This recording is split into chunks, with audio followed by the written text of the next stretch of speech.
Pode sentar. Hoje nós celebramos a festa de Santa Escolástica. Ela é a irmã gêmea de São Bento Abade, o pai de todos os monges do Ocidente.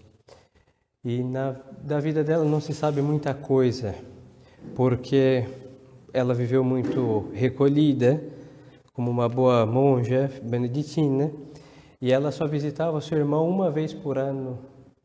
Eles tinham um mosteiro um perto do outro. Ela seguiu a regra de São Bento, mas aplicou para as mulheres a regra que São Bento tinha feito para os homens, os monges.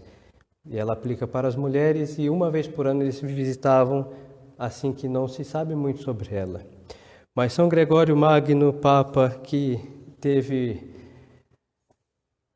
a oportunidade de escrever um livro chamado Diálogos, em que ele conta a história de São Bento e de outros santos, mas de modo muito breve.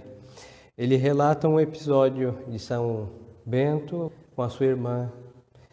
Numa dessas visitas anuais, aconteceu que ela sabia que ela ia morrer já. Então ela conversa com seu irmão, que nunca visitava ela sozinho. Sempre ele descia do mosteiro, que os mosteiros sempre ficavam em cima de uma montanha, um lugar alto. Então ele descia na entrada da montanha, tinha uma pequena cela, uma pequena casinha, onde ele recebia. E aconteceu que, como todos os anos, a conversa tinha acabado para São Bento, mas para Santa Escolástica não. Então ela pede que ele ficasse mais um pouco, porque ela queria ser instruída por ele em algumas coisas da vida espiritual. E ele disse que não podia ficar, porque já era tarde, ele tinha que nunca podia dormir fora da sua cela. Então ela foi, encosta a cabeça nas suas mãos, assim, sustém os seus braços na mesa e pede a Deus alguma coisa para que o seu irmão ficasse detido naquela noite com ela. Então, de repente, o céu que estava limpo ficou fechado e uma forte tempestade caiu. E São Bento diz: minha irmã, o que a senhora fez? Aí ela diz: meu irmão, eu lhe pedi para ficar e o senhor não ficou e não me ouviu, mas eu pedi a Nosso Senhor e ele me ouviu. Assim que, se o senhor tiver coragem de ir nessa tempestade, adiante. E era impossível, hein?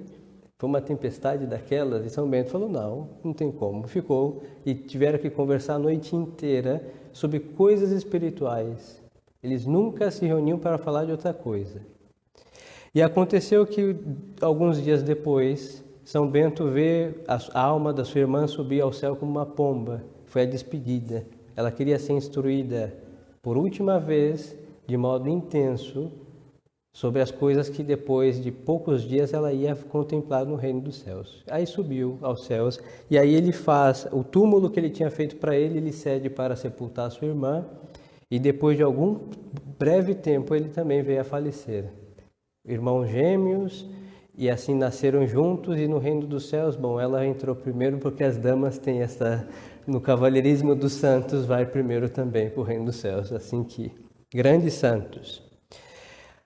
Assim sendo, supomos, espero em Deus, e nisso tenho convicção, mas eu suponho que as senhoras os senhores querem ser instruídos na vida espiritual também. Mas só que o padre vai, então, aproveitar a ocasião e vamos falar de dois temas. Um parecerá um pouco desagradável, em realidade os dois, mas só que é a triste realidade e nós devemos ouvir essas coisas para ter uma vida séria espiritual. Existem várias classes de católicos, muitas, variadas espécies, mas só que a que Deus espera é a do católico fervoroso, não só uma missa, uma comunhão, um terço, uma ação de graças e ir embora, mas é uma vida chamada a vida espiritual, independente de ser monge ou monja, freira, leigo, padre, independente. Por simples fato de sermos batizados, a graça divina impele esta vida espiritual. Não é um capricho de pessoas que querem ser mais santas, não, é uma necessidade. Então, vamos ter presente que tudo começa pelo começo. Então, na vida espiritual, também temos os que se chamam principiantes. E nós somos, principiantes. Parece que nós não fazemos nada, então esse nome é um pouco agressivo. Mas não, os principiantes são aquelas almas que estão ou começando, ou há muito tempo começaram e estão no progresso da vida espiritual. Então não é bem assim principiantes porque começaremos agora a viver a nossa fé. Não, ou sim, ou já estamos há muito tempo vivendo, mas ainda estamos rotulados como principiantes. Então, seguindo aqui o nosso autor, o que ele vai nos dizer sobre os principiantes? As almas principiantes, ela tem um mal. Primeira coisa a considerar é quando uma alma se dá a Deus e começa a progredir nos caminhos espirituais e é sustentada pela graça do Senhor, pelo atrativo das novidades. Nós falávamos dos consolos e todas aquelas outras coisas, da onda de piedade, mas às vezes a vida espiritual tem novidades. A gente lê a vida de um santo, por exemplo, e impele a viver ou imitá-lo em alguma coisa. A gente lê algum outro livro, alguma coisa espiritual que, com as novidades das coisas de sempre, das tradicionais, vão como que dando à alma certos impulsos. Mas não tarda, porém, o momento em que a graça de Deus nos é dada sob forma menos sensível, em que nos cansamos de estar sempre a recomeçar os mesmos esforços, em que nosso ardor parece quebrantado pela continuidade dos mesmos obstáculos. Então vamos como que uma borboleta que vai de flor em flor, de galho em galho, em coisas de Deus, hein? Mariposiano para um lado e para o outro. Então começa uma devoção ali, uma novena não sei de quem, vamos para um lado e para o outro. Mas sem um rumo, em coisas boas, espetaculares, todas elas, coisas de Nosso Senhor, mas sem rumo, e a alma se cansa, fica cansada. E aí esta alma vai então cair na inconstância, porque começa muitas coisas espirituais e não terminou nenhuma delas, livros começados e não terminados, vidas de santo ou qualquer outro livro espiritual, virtudes que nós começamos a tentar praticar e vimos que são árduas e deixamos pelo meio só o santo e reto desejo de fazê-las e não a prática. Então a alma cai na inconstância e da inconstância fica no relaxamento de cuidar do jardim da sua alma. Essas disposições se manifestam de modo muito claro nos exercícios espirituais que se fazem com menos aplicação e se encurtam ou se descuidam. Então, as nossas orações vão ficar mais rápidas para serem terminadas mais rápido, ou vamos abreviar, falar, não, hoje não vou rezar tudo que normalmente rezo. Normalmente esse espírito é o espírito de diminuir as coisas, não? Curto. E na prática das virtudes encontra-se com toda a alma no caminho da penitência e da mortificação, mas acha-se depois que é custoso, enfadonho. Então essas almas iniciantes se dedicam muito a jejuns, orações de joelho por muito tempo, muito bem, essas coisas são muito boas, porque os iniciantes precisam se purificar do mundo. Mas depois de um tempo, deixa de jejuar, deixa de fazer suas penitências, porque também vai ouvir, não, tem umas espiritualidades que não exigem tanta coisa. Então vai falar assim, vai unir as outras espiritualidades que exigem menos penitência, junto com o seu espírito acovardado no caminho da cruz. Então unir o útil ao agradável nesse espírito mesquinho. E na santificação habitual das ações, tinha-se acostumado a renovar a miúde o oferecimento das obras para ter segurança de as fazer com pureza de intenção, mas cansa-se desse exercício. Então antes se rezava, se direcionava as ações a Deus, não só as ações espirituais, mas rezar antes das refeições, rezar antes dos trabalhos, durante o dia ter pensamentos jaculatórios a Deus, e tudo isso desaparece, porque está cansada. E o resultado é que dentro de pouco tempo, a rotina cai na rotina, vem a curiosidade, a vaidade e a sensualidade inspiram muitas das suas ações. Com tal disposição é impossível avançar porque sem esforço continuado não se consegue absolutamente nada. Então fica uma vida católica, hein? Piedosa, não falamos de pecados mortais, de coisas absurdas, não. Uma vida sem pecados mortais praticamente, uma vida de oração com certa regularidade, mas nós nos contentamos com isso. É uma vida de um eterno menino que não quer crescer, mais ou menos isso. Tá bem, vive, respira, tá saudável, caminha, tá bem. Mas não quer fazer mais e crescer mais e ganhar mais peso, mais força e se desenvolver, não. Quer ficar daquele jeito, pouco, pequeno, para não ter que viver com mais responsabilidade as coisas de Deus. Então, qual o remédio dessa situação? É necessário convencer-nos de que a obra da perfeição é obra de grande fôlego. A santidade nós sabemos não só por vida dos santos, mas pela exigência da vida, que as pequenas tentativas de deixar o mal são tentativas que realmente requerem muitas forças. Então nós não vamos poder ser santos, ou seja, salvar nossa alma, que quem está lá em cima no céu, todos são santos, uns são canonizados, outros não são, mas todos são santos. Então nós não vamos poder salvar nossa alma se a gente não sair desta vida acostumada na mediocridade. Então é obra de grande fôlego que exige muita constância e que somente são bem-sucedidos aqueles que voltam incessantemente ao trabalho com novo ardor. Ou seja, não desistirem. Às vezes, como vimos, a nossa oração fica seca, mas nós devemos rezar. Às vezes nós estamos tentando vencer tal vício, tal pecado e cai e se levanta. A mão de Deus está estendida toda sempre. Nos agarra para a gente não cair, e se nós caímos, está estendida para nos levantar. Então, não devemos ter medo de levantar quando estamos prostrados, e devemos ter medo, sim, de sair das mãos de Deus que nos sustenta. Então, não devemos ter também abusar das bondades de Deus, hein? Deus está, até o último momento da vida, a mão dele está estendida para nos levantar. Mas se nós morremos prostrados longe de sua graça, aí já não tem nada mais que um golpe fatal e eterno da justiça divina que vai lançar a alma para onde ela merece, que é o inferno. Se ela não se levantar confiada em Deus e arrependida dos seus pecados.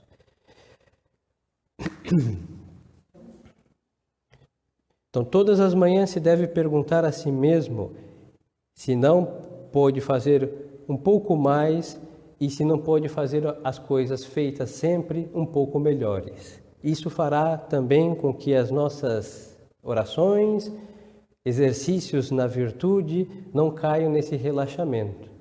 Deus não é que nosso Senhor quer que nós passemos o dia inteiro rezando. Não vai ser ofensivo a Deus se isso acontecer, não vai ser ofensivo. Mas nós também devemos, para salvar nossa alma, cumprir os chamados deveres de Estado. Então, por exemplo, um estudante tem que estudar. Se ele deixa de estudar para rezar, aquela oração é viciada, não é do agrado de Nosso Senhor. Porque é possível estudar e rezar.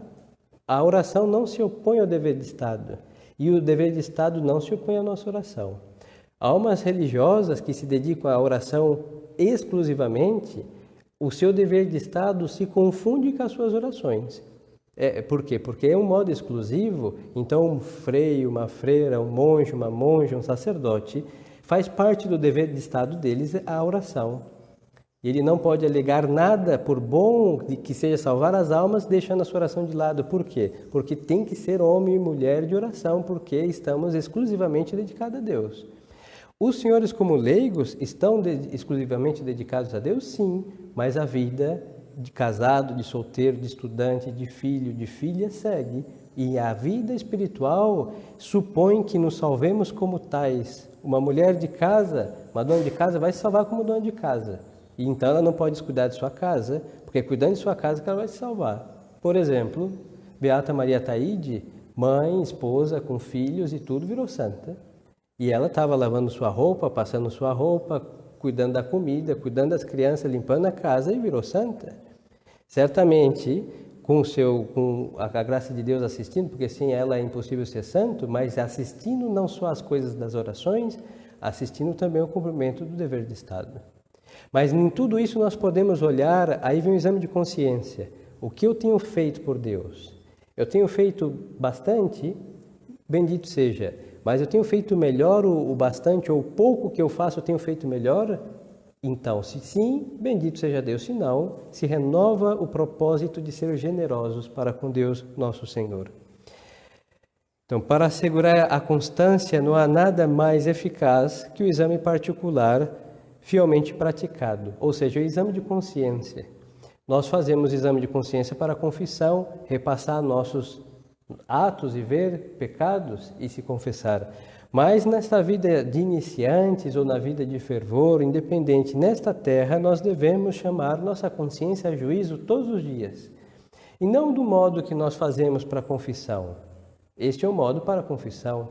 Mas no dia a dia nós devemos pegar os 7 vícios capitais, por exemplo, ou a virtude que nos é necessária, todas são necessárias, mas a mais importante nesse momento, e me propor obrar segundo essa virtude.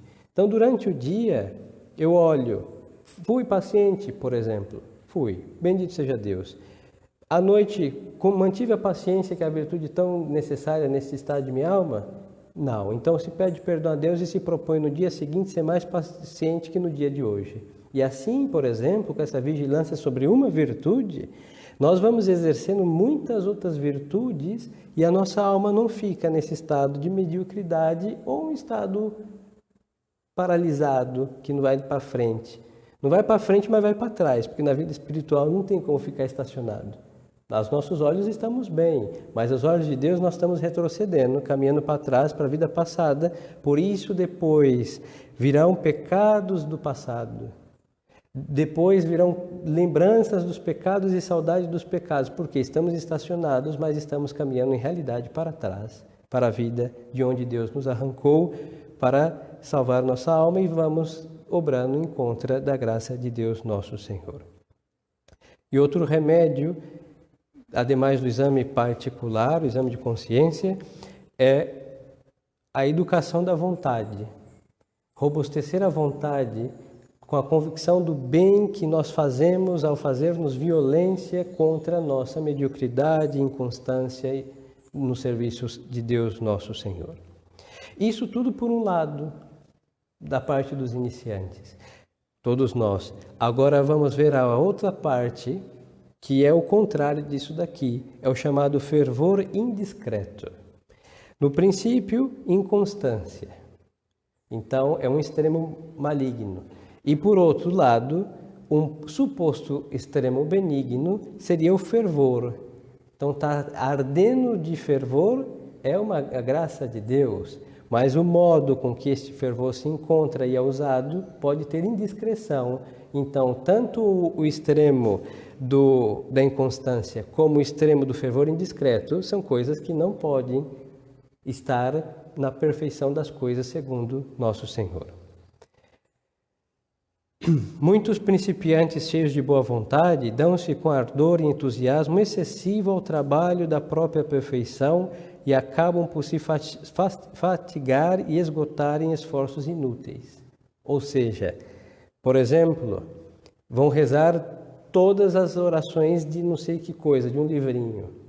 Vão rezar não sei quantos terços e novenas. Não digo que rezar muitos terços seja coisa ruim, é espetacular, hein?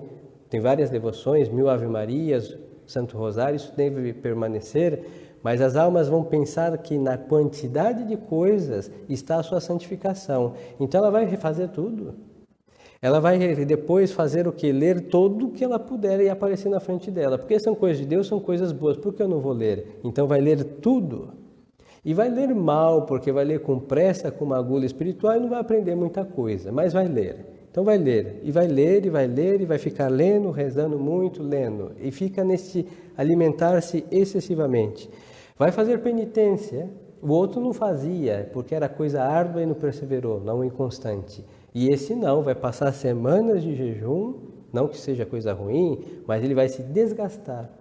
Porque ele vai contar com todo este excesso com a sua própria vontade, as suas próprias forças. E nós sabemos, por causa do que vimos dos inconstantes, que as nossas próprias forças duram muito pouco. Vai durar um mês, vai durar uma semana, e a fim de cabo ele vai estar destruído. Cansado de ler, vai ter repugnância aos livros da vida espiritual. Cansado de rezar, o diabo vai entrar aí, vai colocar horror em falar de um terço, tem um troço. porque já rezou tantas coisas que ele vai criar fastídio à oração. Falar de penitência, ele vai se entregar depois a todos os excessos. Por quê? Porque foi comedido de modo exagerado, desordenado. Quais as causas deste fervor indiscreto? A causa principal é o defeito deste fervor é substituir a própria atividade de Deus. Em vez de refletir antes de operar, em vez de pedir e seguir as luzes do Espírito Santo, precipita-se o homem na ação com ardor febril. Então Deus Nosso Senhor sempre é generoso. O espírito das trevas, o espírito humano sempre é mesquinho. Mas só que a generosidade de Nosso Senhor não é da medida do homem. Tudo Deus faz com decoro, com ordem, tudo, e equilíbrio, tudo. Não tem nada fora das medidas de Deus que seriam desequilibradas, desordenadas. Não. Então nós vemos o quê? Esta desordem porque é o espírito humano que está fazendo e está deixando a ação de Deus, Nosso Senhor, de lado. Então ele não está ouvindo as moções do Espírito Santo, não está ouvindo as inspirações da Divina Graça. Ele está fazendo o que aos olhos e medida e tamanho que ele propôs de santidade, ele quer chegar. Pode ser grande, mas Deus necessariamente não quer que seja do tamanho nosso, porque nós não temos os nossos pensamentos, disse Nosso Senhor a Isaías, não são os pensamentos de Deus. Então, por isso aqui na vida da santidade, nós devemos nos submeter absolutamente às medidas de Deus. A nossa virtude, a nossa vida interior, tudo deve ser determinado por Nosso Senhor. Ele já, ao nos criar, sabe o tamanho da santidade que quer nos dar. Então, se nós somos dóceis, sabemos que é uma santidade imensa, sempre maior do que nós propomos, e esta santidade é que nós devemos alcançar.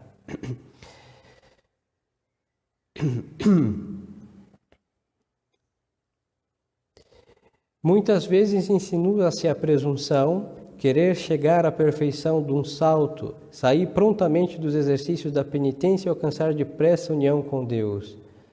Quantos obstáculos imprevistos se levantam, então esmorece-se, recusa-se, cai-se até por vezes em faltas graves. Então lê a vida, as moradas de Santa Teresa, aí diz, bom, eu tenho 1 mês para chegar na 7ª morada de Santa Teresa. Isso é uma obra de vida inteira, hein? E a presunção vai chegar falando, não, eu já passei. E tem pessoas, sei que não são as senhoras, mas se ouve no âmbito, às vezes quando se fala de vida espiritual, que diz, não, realmente eu devo estar na 7ª morada. Isso é realmente magnífico, mas uma alma que está na 7ª morada normalmente não sabe com tanta convicção. Então, lê-se a vida de qualquer outro santo, porque os santos são imitáveis em todas as coisas. Se não fosse, a igreja não tinha canonizado. Mas tem coisas que não é época de ser feita. Então, se, por exemplo, nós todos fugimos para o deserto do Egito como Santo Onofre, para imitá-lo, realmente, segundo a prudência e os deveres de Estado que Deus nunca vai nos tirar deles, nós estamos faltando com algo sério contra os planos de Deus. Então, ele é imitável na sua solidão com Deus, então nós temos que fazer do Egito, o deserto que ele fugiu, a nossa casa tem que ser um deserto. Como só Deus fará que isso aconteça? Mas os santos são imitáveis conforme a ação de Deus, Nosso Senhor. Mas lerão então vários manuais da vida espiritual e vão dar um prazo tal para alcançá-lo. Quando é obra de muitos meses e anos, o estado de principiante pode durar muitos anos. Sabe Deus quando durará? Porque entra em jogo a ação do homem e a ação de Deus e a resistência à graça de Deus Nosso Senhor. Então não existe um prazo. Devemos ocupar da nossa salvação com pressa porque temos pouco tempo, mas só que essas pressas não são as pressas dos negócios humanos, que no fim da semana temos que dar conta de um trabalho. Não é bem assim. Depois, estas almas fervorosas de modo indiscreto, elas vão se dedicar à curiosidade e será dominadas por ela.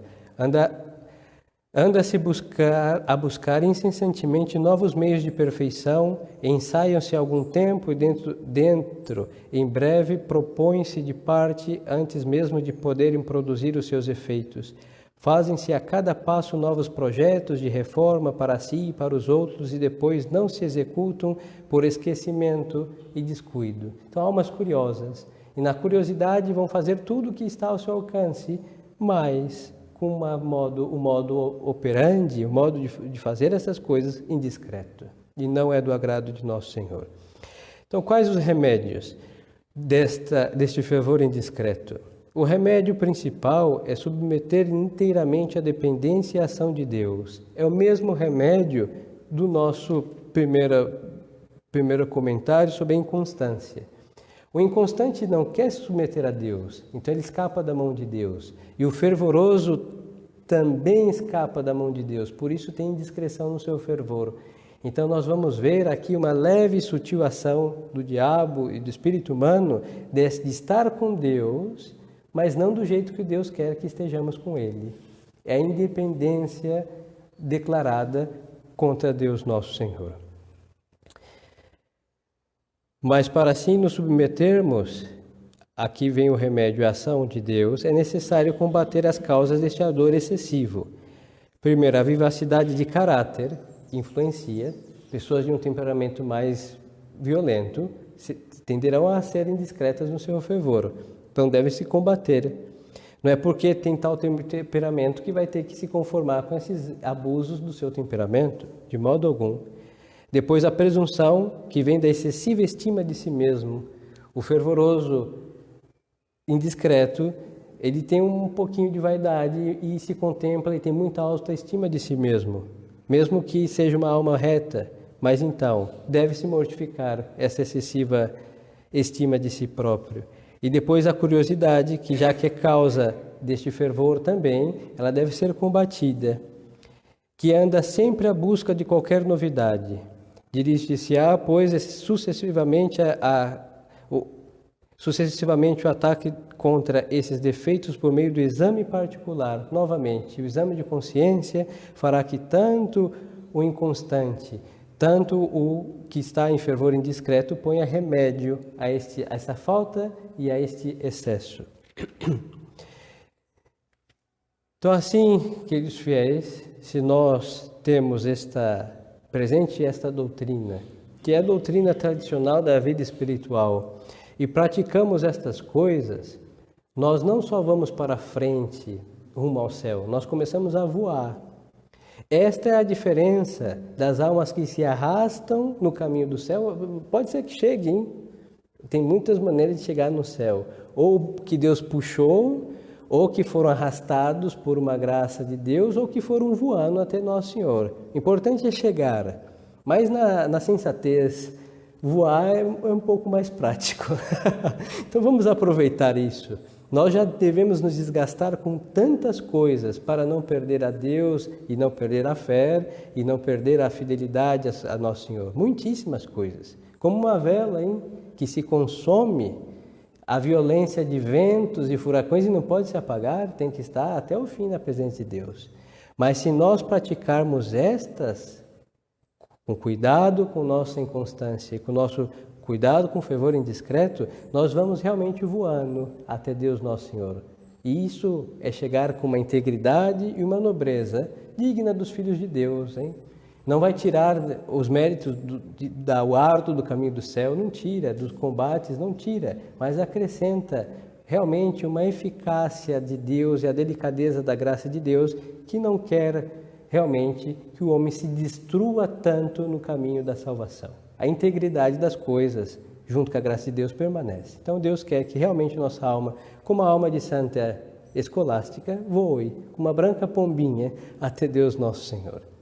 Por quê? Porque, como vimos no princípio, ela tinha gosto de ouvir os ensinamentos da vida espiritual. Para quê? Para praticá-los. E praticou, e vimos que sua alma realmente, leve como uma pomba e simples como uma pomba, voou até Deus Nosso Senhor.